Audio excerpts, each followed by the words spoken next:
안녕하세요.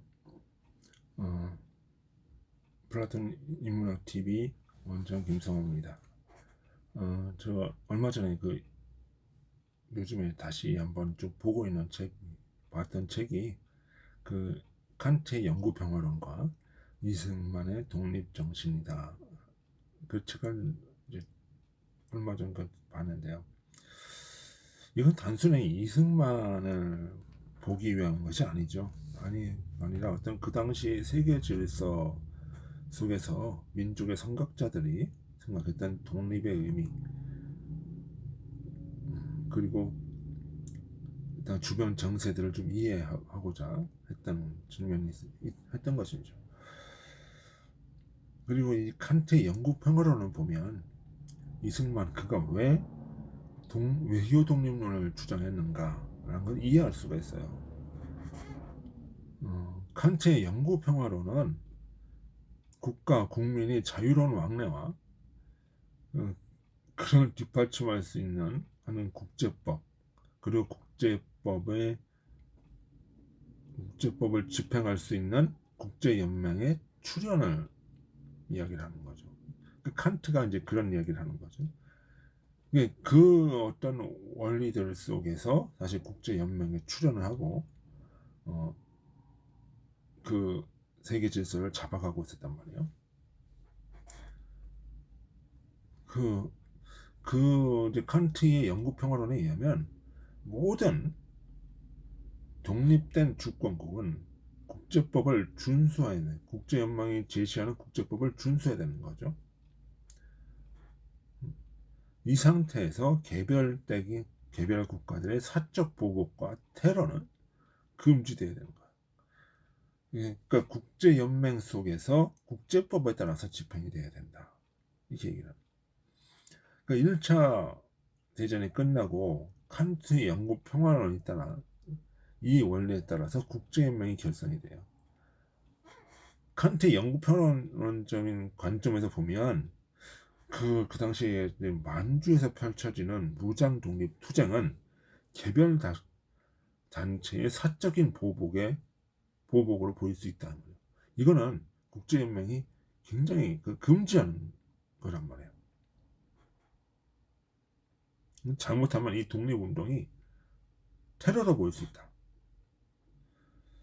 그러니까 그런 어떤 생각들을 가지고 있었던 거죠.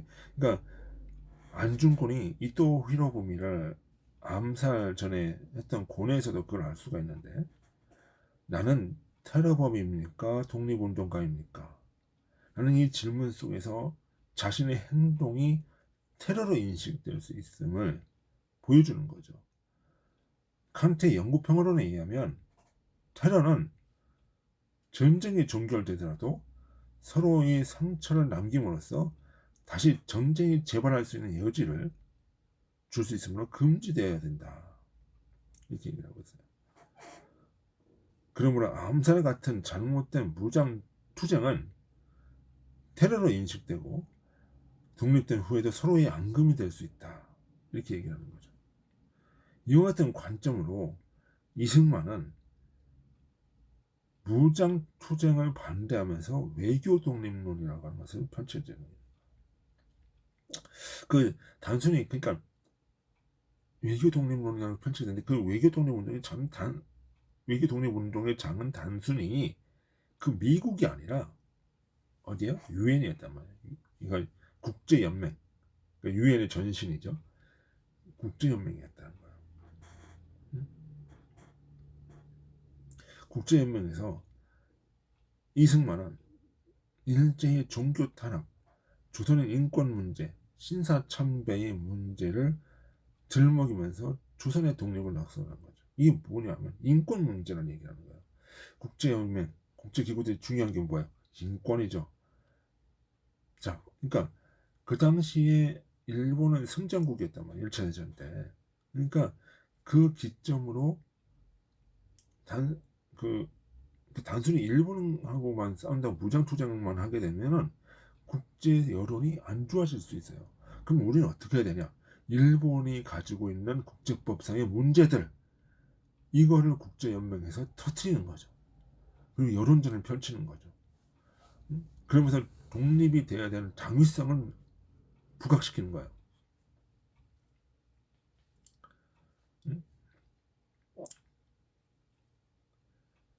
그러니까 이러한 신사참배, 종교 탄압, 그러면서 이런 인권 문제들을 들먹이면서 조선인이 독립을 해야 되겠다라고 얘기를 하는 거예요.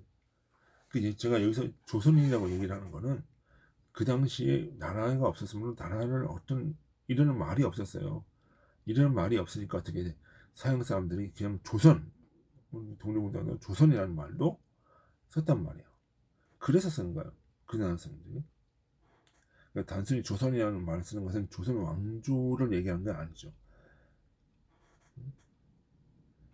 그리고 국제연맹에서 이제 독립된 국가는 국제연맹의 승인을 받고, 그러니까 우리가 국제연맹을 통해서 우리가 독립을 하게 되면 이 국제연맹에 우리가 승인을 받고 국제법을 준수할 것을 얘기했단 말이에요. 자, 이것이 큰 거죠. 그 국제법을 인식하고 있었다. 국제정세를 인식하고 있었다. 그러면서 우리가 국제법적인 틀 안에서 국제적인 어떤 세계의 일원으로서 행동할 것을 이야기하고 있다는 거죠. 그 당시에는 국제법이라는 걸 사람들이 인식도 못했어요. 우리나라 사람들이. 근데 이승만이라는 사람이 이렇게 얘기를 했더라. 그럼 단순히 이승만이라는 사람이 국제 외교만, 무장 투쟁을 반대만 하고 외교만 생각했냐? 그건 아니라는 거죠. 일본이 태평양 전쟁, 진주만을 기습하면서 태평양 전쟁을 나서자 그때부터는 이승만이 적극적인 무장 투쟁을 독려를 합니다. 왜? 일본은 전범 국가가 됐으니까. 그때는 국제법 위반 국가가 되니까. 국제법 위반 전범 국가들한테는 무력으로 대응하는 것이 불법이 아니라 뭐예요? 합법이요.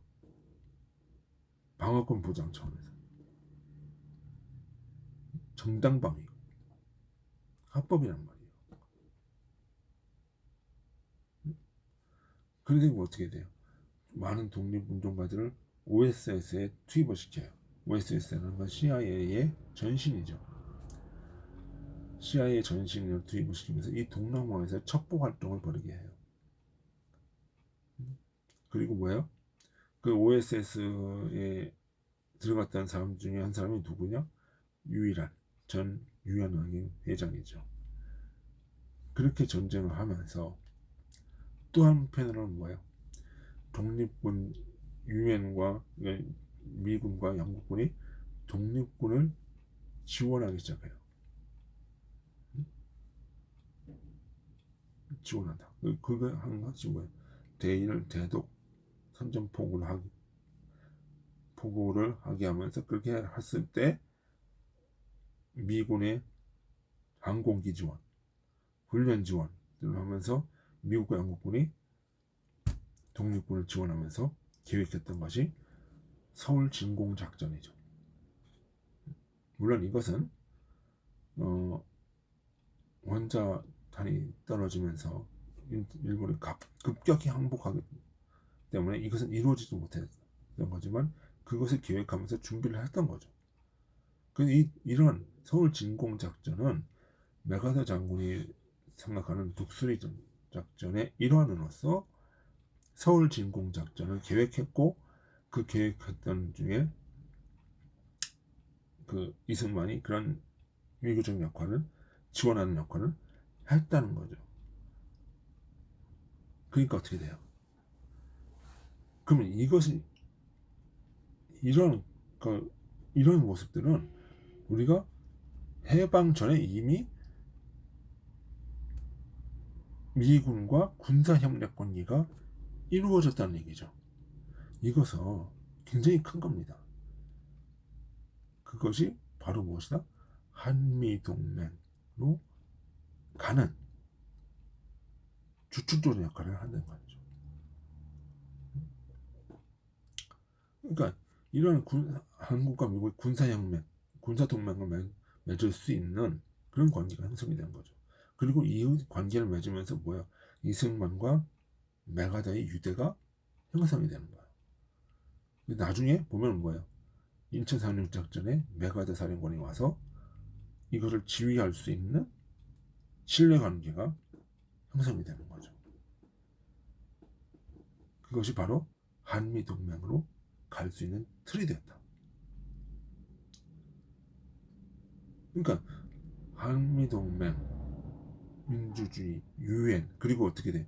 이런 그 국제연맹에서의 활동이 나중에는 어떻게 돼요? 유엔에서 대한민국을 한반도의 유일한 합법국가, 합법정부로 승인받을 수 있는 그런 밑거름이 되는 거죠. 그런 이승만의 어떤 그 정치적인, 국제정세적인 이해가 있었기 때문에 오늘날도 이게 지어주는 거다. 그러면 지금도 어떻게 돼요? 지금 그 유엔사가 지금도 있죠. 그죠? 지금까지 이어져 오면서 한반도 문제는 국제 문제로 인식이 되고 이 한반도에 불안정이 생기면 어떻게 돼요? 국제 단체가 전부 다 지원을 하게 되는 거예요. 이게 큰 거야. 유엔사가 있다는 거는 이게 유엔사가 지금 뭐 한 명 있다, 두 명 있다 중요한 게 아니라 이 유엔사가 있는 나라에 도발한다는 건 이거는 뭐 국제적인 전범 국가가 된다는 거죠. 그러니까 그러면서 어떻게 돼요? 전 세계가 다 달려들 수 있다는 거예요. 그런 관계가 형성되면서 어떻게 돼요? 우리는 계속적으로 이 민주주의를 발전시키고 국제법, 국제관계 속에서 국제 유엔의 일원으로서 활동하게 되고 그런 외교 관계 속에서 국제관계를 이제는 세계 속의 중심 국가로 성장하게 됐다라고 하는 거죠. 그러니까 그 당시 상황을 영구평화론, 독립정신 이 두 개를 같이 놓고 볼 때 제대로 그 당시 선각자들이 생각했던 독립국가 정신, 독립정신, 국제정세 그리고 앞으로 우리가 이 세계 속에서 어떻게 행동해야 될까 하는 것인가가 나오게 되는 거죠. 자문은 지혜를 얻을 수가 있는 거죠. 자, 오늘은 여기까지 하겠습니다. 오늘은 간트의 영구평화론 그리고 이승만의 독립정신 한번 우리가 새겨봤습니다. 수고하셨습니다. 안녕히 계십시오.